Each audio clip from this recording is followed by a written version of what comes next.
우리가 마음의 뿌림을 받아 악한 양심으로부터 벗어나고 몸은 맑은 물로 씻음을 받았으니 참마음과 온전한 믿음으로 하나님께 나아가자. 아멘. 전능하사 천지를 만드신 하나님 아버지를 내가 믿사오며 그 외아들 우리 주 예수 그리스도를 믿사오니 이는 성령으로 잉태하사 동정녀 마리아에게 나시고 본디오 빌라도에게 고난을 받으사 십자가에 못 박혀 죽으시고 장사한 지 사흘 만에 죽은 자 가운데서 다시 살아나시며 하늘에 오르사 전능하신 하나님 우편에 앉아 계시다가 저리로서 산자와 죽은 자를 심판하러 오시리라.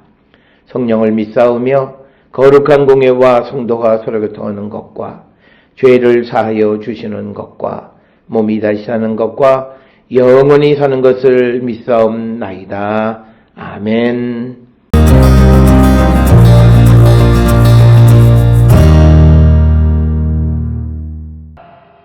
열한째 해 첫째 달 일곱째 날에 여호와의 말씀이 내게 임하여 이르시되 인자야 내가 애굽의 바로 왕의 팔을 꺾었더니 칼을 잡을 힘이 있도록 그것을 아주 싸매지도 못하였고 약을 붙여 싸매지도 못하였느니라. 그러므로 주 여호와께서 이같이 말씀하셨느니라.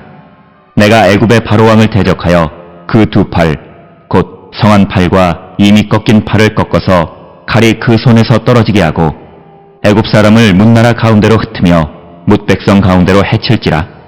내가 바벨론 왕의 팔을 견고하게 하고 내 칼을 그 손에 넘겨주려니와 내가 바로의 팔을 꺾으리니 그가 바벨론 왕 앞에서 고통하기를 죽게 상한 자의 고통하듯 하리라. 내가 바벨론 왕의 팔은 들어주고 바로의 팔은 내려뜨릴 것이라. 내가 내 칼을 바벨론 왕의 손에 넘기고 그를 들어 애굽 땅을 치게 하리니 내가 여호와인 줄을 그들이 알리라. 내가 애굽 사람을 나라들 가운데로 흩으며 백성들 가운데로 해치리니 내가 여호와인 줄을 그들이 알리라.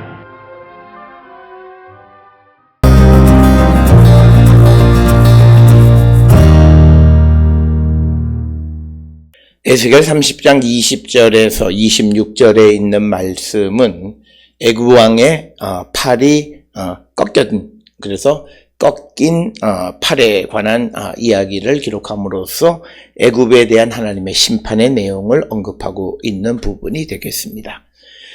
오늘 주시는 본문의 말씀에서 20절에 보면 11째 해 첫째 달 일곱째 날에 여호와의 말씀이 내게 임하여 이르시되, 그래서 이 에스겔서는 이 예언의 말씀이 언제 선포되어진 말씀인가 라고 하는 것을 언급함으로써 그 예언의 역사성을 강조하는 그런 특징이 있습니다.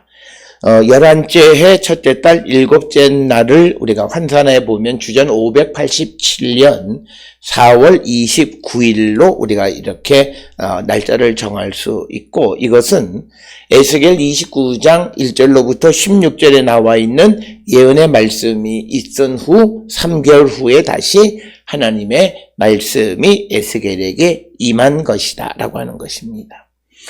그래서 이것은 역사적으로 예루살렘을 바벨론의 왕 느부갓네살이 포위했던 그때에 대한 하나님의 말씀이다, 이렇게 우리가 이해할 수 있습니다. 따라서 21절에 이제 예언의 말씀은 인자야 내가 애굽의 바로 왕의 팔을 꺾었더니 칼을 잡을 힘이 있도록 그것을 아주 싸매지도 못하였고 약을 붙여 싸매지도 못하였느니라. 그래서 이 애굽의 팔을 꺾으셨는데 그 팔이 다시 칼을 잡을 수 있도록 싸매주거나 약을 붙이지 못했다라고 하는 겁니다. 그러니까 이것은 뭐냐면 애굽 왕의 팔이 다시는 어떤 전쟁을 할 수 없게끔 하나님께서 만드셨다라고 하는 것.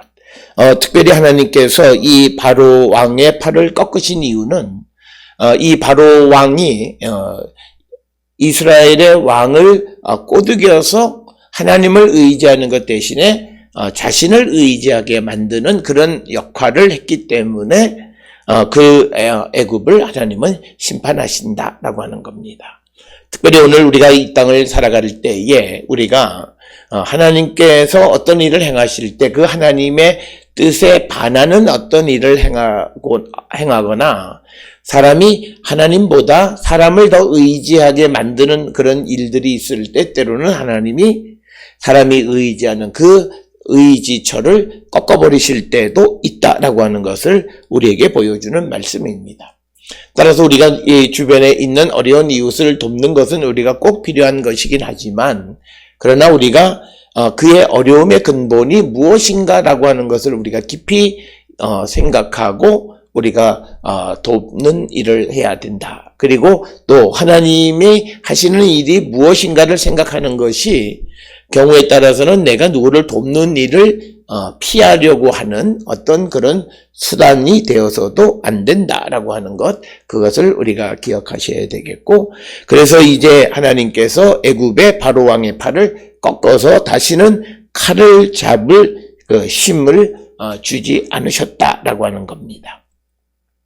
그래서 22절에 그러므로 주 여호와께서 이같이 말씀하셨느니라. 내가 애굽의 바로 왕을 대적하여 두 팔, 곧 성한 팔과 이미 꺾인 팔을 꺾어서 칼이 그 손에서 떨어지게 했다라고 하는 거죠. 그러니까 쉽게 얘기해서 하나님께서 이집트라고 하는 그 나라가 과거에 가졌던 큰 나라의 영광을 꺾어버리셨는데 이것은 하나님의 계획 속에서 꺾으신 것이고 그것은 이스라엘이 바로 이 바로왕을 의지함으로 하나님께 다가서지 못하게 하는 역할을 함으로 하나님은 이 바로왕의 팔을 꺾으시고 그 나라를 쇠퇴하게 하셨다라고 하는 것입니다. 뿐만 아니라 23절에 애굽 사람을 문나라 가운데로 흩으며 뭇 백성 가운데로 해칠지라. 그래서 흩어버리시는 하나님. 그래서 과거에는 메소포타미아의 아시리아나 바벨론과 대적할 만한 큰 세력이었던 이 이집트를 하나님께서 세력을 약화시킬 뿐만 아니라 백성들을 흩어버리시는 것은 하나님의 계획과 섭리 속에서 그 나라를 망하게 하시는 것이다 라고 하는 것을 우리에게 가르쳐 줍니다. 그러면서 24절에 내가 바벨론 왕의 팔을 견고하게 하고 내 칼을 그 손에 넘겨주려니와 내가 바로의 팔을 꺾으리니 그가 바벨론 왕 앞에서 고통하기를 죽게 상한 자의 고통하듯 하리라라고 하는. 그래서 하나님께서는 바벨론 왕 즉 느부갓네살을 하나님의 심판의 도구로 택하셨다는 거죠. 그래서 하나님의 칼을 느부갓네살 왕의 손에 맡기셨고 그래서 그로 하여금 애굽의 바로 왕을 치게 만드셨다라고 하는 것을 우리에게 분명하게 언급하는 것이 되겠습니다. 이것은 우리가 예레미야서에 보면 시드기야 왕 때에 예레미야 선지자가 바벨론에 항복하라라고 하는 그 메시지를 전달하는 것과 같은 맥락이다라고 하는 거죠. 그러나 그 유다 왕국 말기에 유다의 조정은 그 예언자의 말씀을 듣기보다는 애굽을 의지함으로 그 위기를 이겨보려고 했을 때 하나님은 그 유다가 의지하는 그 이집트조차도 멸망하게 하셨다라고 하는 것입니다. 그래서 25절에 내가 바벨론 왕의 팔을 들어주고 바로의 팔은 내가 내려뜨릴 것이라. 내가 내 칼을 바벨론 왕의 손에 넘기고 그를 들어 애굽 땅을 치게 하리니 내가 여호와인 줄을 그들이 알리라. 그래서 느부갓네살 왕이 애굽을 공격한 것은 그가 여호와의 도구로서 여호와의 칼을 가지고 애굽을 공격하셨다라고 하는 겁니다. 그래서 이 애굽이 멸망하게 되어진 것은 하나님의 섭리 속에 되어진 것이다. 그래서 오늘 주시는 이 본문의 말씀 20절로 26절은 유다 왕국 말기에 벌어지는 국제 정세 속에서 하나님의 역할이 무엇이었는가를 보여주는 겁니다. 따라서 오늘 우리가 살고 있는 이 시대에도 우리 주변에 벌어지는 여러 가지 일들 속에서 하나님이 무엇을 하시고 있는가를 바라볼 줄 아는 하나님의 일이 무엇인지를 바라볼 줄 아는 자가 되어야 하는 것과 같은 맥락의 말씀이 되겠습니다. 그러면서 26절에 내가 애굽 사람을 나라들 가운데 흩으며 백성들 가운데로 해치리니 내가 여호와인 줄을 알리라. 그래서 하나님께서 이 이집트의 백성들을 여러 나라 가운데에 포로로 잡혀가게 하셨다. 그래서 그 유다에게 내려졌던 그 벌과 같은 그런 심판의 내용이 오늘 애굽 사람들에게도 임하게 되어졌다라고 하는 것입니다. 이것은 유다 백성들에게 헛된 것에 대한 꿈을 접게 만드는 계기가 되었다라고 하는 것입니다. 애굽 왕의 팔이 꺾이면 애굽 왕은 더 이상 유다를 도울 수 없고, 그렇기 때문에 자기들이 애굽의 지원을 기다리고 있었던 그 헛된 소망이 깨지게 되어질 때 그들은 다시 하나님께로 돌아오게 될 것이다 라고 하는 것. 그래서 하나님께서 주변의 열강들의 멸망을 통해서 보여주고자 하는 것은 하나님의 백성이 온전히 하나님 앞에 돌아오게 하기 위한 하나님의 섭리와 역사 속에서 모든 일들이 이루어짐을 우리에게 보여주는 말씀이 되겠습니다. 오늘 주시는 이 본문을 통해서 오늘 우리는 우리가 살고 있는 이 시대의 모든 역사의 흐름 속에서 하나님께서 우리에게 행하시고 우리에게 주시는 말씀이 무엇인가를 분명히 깨닫고 그 주님의 뜻 안에 살아가기를, 주께로 돌아가 주님에게 우리의 신실한 믿음을 고백할 줄 아는 성도가 되기를 결단하는 우리 모든 성도들을 될 수 있기를 주의 이름으로 축원합니다. 기도하시겠습니다. 사랑과 은혜가 충만하신 아버지 하나님, 우리가 세상을 살아가면서 사람을 의지하기보다는 오직 하나님만을 의지하며 살아가야 됨을 우리에게 보여주셨습니다. 우리가 하나님 대신에 다른 것을 의지하면 그 다른 것에 헛된 소망을 꺾어버리시는 하나님의 모습을 보여줍니다.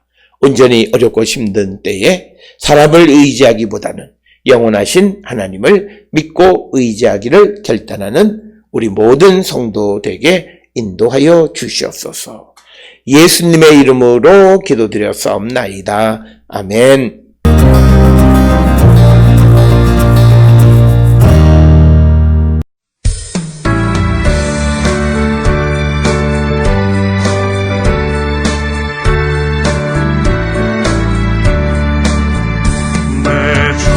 하나님 넓고 큰 은혜는 저 큰 바다보다 깊다. 넓고 탑주를 흘러 깊은 대로 저 한가운데 가보라.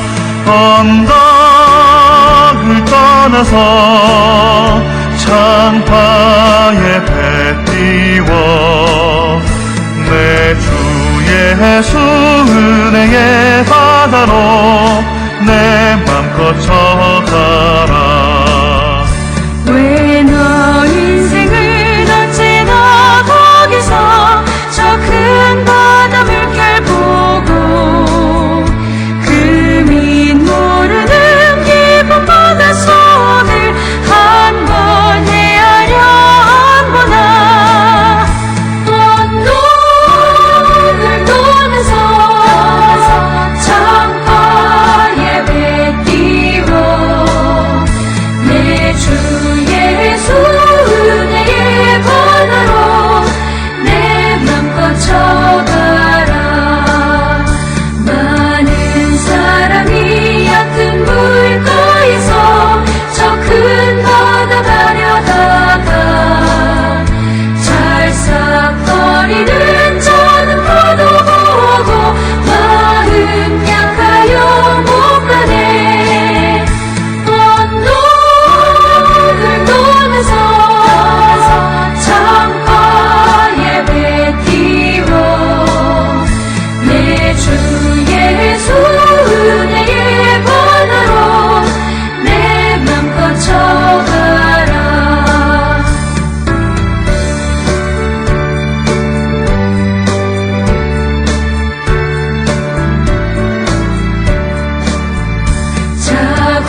기도하시겠습니다.